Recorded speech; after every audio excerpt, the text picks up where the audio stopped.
한국이 빨리빨리 민족이라고요? 맞습니다. 빨리빨리 베끼는 민족이에요. 중국은 위챗 하나로 결제, 쇼핑, 금융, 송금까지 다 됩니다. 미국도 마찬가지고요. 한국은요? 카카오가 인스타그램 베껴서 전 국민한테 욕먹고 정신 못 차리고 있죠. 근데 더 웃긴 게 뭔지 아세요? 중국은 베껴도 자기 걸로 만드는데 한국은 베끼다가 욕만 먹고 인스타그램 광고만 해줬습니다. 한국이 시간 낭비하는 사이 세계는 이미 다음 스텝으로 넘어갔어요. 요즘 금융권 사람들 입만 열면 나오는 단어 바로 슈퍼앱입니다. 은행, 주식, 결제, 온라인 쇼핑까지 앱 하나로 다 끝내겠다는 말입니다. 지난 영상에서 다룬 것처럼 실제로 발빠른 한국 대기업들은 이미 움직이고 있어요. 이게 앞으로의 금융 트렌드거든요. 하지만 미국에선 로빈후드나 크라켄 같은 모델이 이미 시장의 판도를 바꾸고 있습니다. 주식 토큰을 발행해 암호화폐 거래소에서 24시간 거래되도록 만들고 있죠. 나스닥과 뉴욕 증권거래소 역시 주식을 토큰화해 24시간 거래할 수 있게 준비가 착착 진행 중이고요. 이렇게 금융의 패러다임 변화가 진행되는 동안 우리 한국도 잘 따라가고 있겠지? 라고 생각하신다면 저는 이 말씀을 드리고 싶습니다. 원화가 괜히 도태되고 있는 게 아니다. 대한민국 1등이라는 플랫폼 기업들, 국민 메신저, 카카오, 국내 1위 코인 거래소 업비트까지 어느 곳 하나 이 거대한 변화를 제대로 따라가고 있지 못합니다. 오늘은 잘 나가던 한국 거래소가 왜 위기에 처했는지, 카카오와 업비트가 왜 하락세를 탈 수밖에 없는지, 그리고 우리가 진짜 주목해야 할 것이 무엇인지 파헤쳐 보겠습니다. 먼저 혁신의 발원지, 미국의 로빈후드를 봅시다. 편리한 UX UI로 MZ세대가 본격적으로 시장에 들어오는 문을 열었습니다. 투자를 게임처럼 만들었죠. 그리고 모든 사람을 위한 금융을 외치며 수수료 제로를 선언했습니다. 이게 별거 아닌 것처럼 들리시나요? 100년 넘게 이어져 오던 월가의 관행을 웬 핀테크 앱 하나가 파괴해버린 겁니다. 위기를 느낀 월가의 거대 공룡들, 찰스 슈왑이나 피델리티 같은 회사들도 수수료를 로빈후드 따라 내렸거든요. 그 유명한 게임스탑 사태, 미국 개미들이 월가의 헤지펀드들을 박살낼 때 이용한 게 바로 이 로빈후드였습니다. 다만 게임스탑의 주가가 절정에 달했을 때 로빈후드가 개인 투자자들의 매수를 일방적으로 차단하면서 큰 논란이 됐었습니다. 매수 버튼 자체를 아예 없애버렸거든요. 근데 로빈후드가 망했나요? 현재 로빈후드의 기업 가치는 100조 원 가까이 됩니다. 한창 미국장이 좋았던 작년에는 지금 환율로 200조에 육박했었죠. 몇 년 전과 비교할 수 없을 정도로 성장한 겁니다. 왜일까요? 안주하지 않기 때문입니다. 혁신을 말로만 하는 게 아니라 진짜 슈퍼앱을 향해 나아가는 거죠. 작년엔 코인 거래소 비트스탬프를 인수하면서 주식 토큰을 24시간 거래할 수 있는 기초공사를 끝냈습니다. 한때 개미들의 분노도 샀지만 사용이 편리하고 진짜 혁신을 하니까 대중의 선택을 받는 겁니다. 반면 한국은 어떻습니까?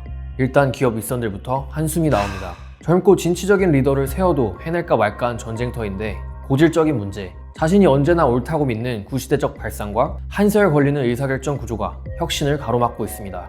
팀장급한테 이야기해도 팀장은 위에다 물어보기는커녕 눈치 보여 말도 못 꺼냅니다. 그냥 월급만 안전하게 받기를 원하죠. 블라인드나 리멤버에 우라통 터지는 글들 보면 네 얘기가 내 얘기죠. 제도적 뒷받침을 만들어줘야 하고 기업들보다 더 빠르게 움직여야 할 정치권은 말할 가치도 없습니다. 디지털 자산 기본법 등 앞으로 넘어야 할 산을 생각하면 숨이 막힙니다. 정말 대단하지 않나요? 빨리빨리를 외치던 나라가 왜 이 모양이 된 걸까요? 몇 달마다 판이 바뀌는 지금 이 시대에 기업과 정치권의 이런 구조와 행태로는 치고 나가긴 개뿔, 도태될 뿐입니다. 작년에 한국거래소에 경쟁자가 생겼죠. 넥스트레이드. 취지는 좋았습니다. 경쟁을 통해 혁신을 유도하는 거죠. 사실 앞으로 이들이 진짜 경쟁해야 할 상대는 미국, 중국의 슈퍼앱 기업들이지만 저기 국내 신생기업이랑 싸우고 있죠. 어쨌든 살아남기 위해 부랴부랴 거래시간 연장을 추진하고 있긴 합니다. 근데 노조가 반발하고 있어요. 이게 단순히 노조가 문제일까요? 거래시간을 연장한다는 건 시스템을 통째로 바꿔야 한다는 소리입니다. 하루아침에 띡 바꿀 수 있는 게 아닙니다.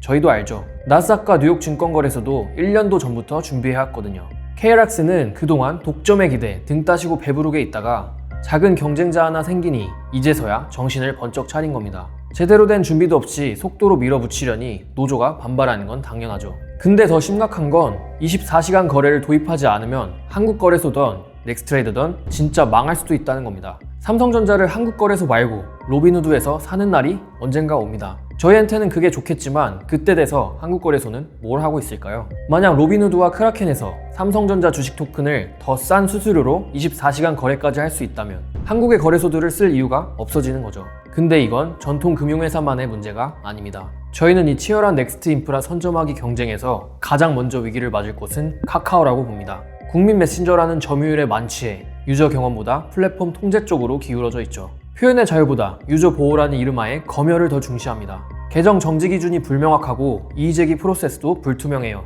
바이로우 미디어가 계속 강조하는 최악의 리스크, 바로 플랫폼에 의한 통제입니다. 이뿐만이 아니죠. 직원들의 내부 폭로나 퇴사자들의 얘기를 종종 듣게 되는데 내부 시스템 진짜 엉망진창입니다. 카카오는 작년 9월 대규모 업데이트를 단행했다가 전 국민의 비판을 받았죠. 유저의 편의보다 자신들의 성과, 그러니까 유저를 더 오래 머물게 하겠다는 욕심이 부른 결과였습니다. 심지어 그 방법이 참신한 것도 아니고 고작 인스타그램 같은 다른 소셜미디어를 베껴온 거였죠. 뒤처지면 안 되니 뭐라도 해야겠고 일단 올라타야 한다는 압박 때문에 그냥 남들 다 하는 거 갖다 붙였습니다. 유저가 진짜 원하는 게 무엇일까?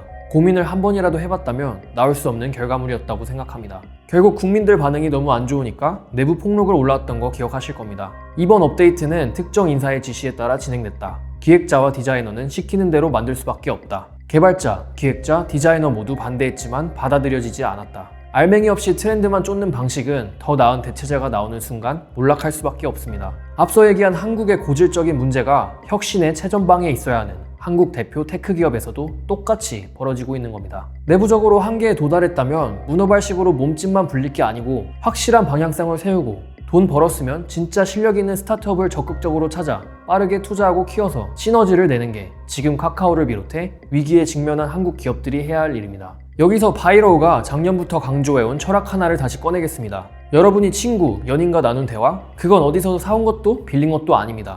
오롯이 여러분의 생각과 마음이 만들어낸 여러분의 소유물입니다. 근데 카카오는 그걸 자기들 서버에 저장하고 검열합니다. 이제부터 너네들 대화 데이터 우리가 수집하고 이용할 건데 동의 못하면 탈퇴해라. 뭐 오케이인데 기준이 너무 사용자들의 자유를 억압하고 갑질합니다. 한마디로 꼬우면 꺼져라죠. 바이로우는 이를 불합리로 규정하고 바이로우만의 암호화 채팅 앱을 직접 만들기 위해 설계까지 해봤습니다. 나의 데이터가 기업의 볼모가 되지 않는 세상을 원하기 때문입니다. 여러분이 나눈 대화는 여러분 겁니다. 바이로우가 앱 개발을 고민하던 때 글로벌 시장에선 일론 머스크가 X를 슈퍼앱으로 키우는 그림을 본격화했습니다. 카카오처럼 남의 AI 가져다가 어설프게 붙이는 대신 일론형의 그룹과의 통합, 암호화, 그렇게 X챗의 등장을 앞두고 있습니다. 이거 아주 크게 될 앱일 겁니다. 한국 언론과 정부는 암호화 메신저인 텔레그램 민심을 아주 쓰레기 앱으로 만들어버렸죠. 불법과 사기로 자주 이용되긴 하지만 사실 해외에서는 메신저로 텔레그램이 전 세계 4위입니다. 국내에선 그나마 토스가 이 민첩합을 따라가고 있습니다. 토스는 이미 토스뱅크, 토스증권, 토스페이먼츠로 금융을 하나로 묶었고 지금은 크립토 인프라부터 웹3 영역까지 그 다음을 준비하고 있습니다. 근데 카카오만큼 황당한 데가 또 있어요. 바로 업비트입니다. 여러분, 업비트를 운영하는 두나무의 평균 직원 연봉이 얼마인지 아시나요? 2억 5천만 원이 넘습니다. 말 그대로 신의 직장이죠. 4대 시중은행의 평균 연봉이 1억 2천이에요.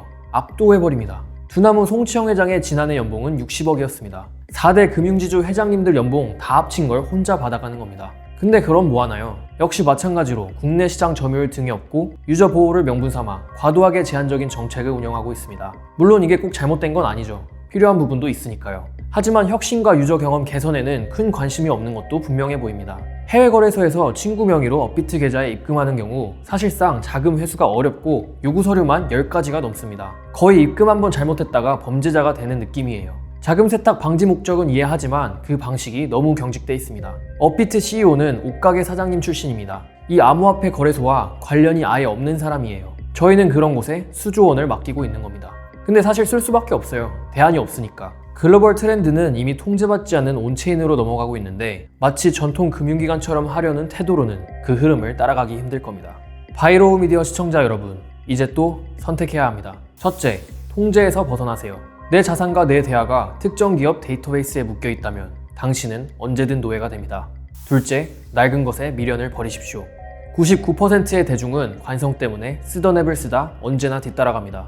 하지만 상위 1%는 유행과 상관없이 자본과 자유가 이동하는 것으로 먼저 움직입니다. 어설픈 혁신 호소의 시대는 끝났습니다. 익숙함이 독이 되는 순간은 생각보다 빨리 옵니다. 서서히 익어가는 개구리가 되지 마세요.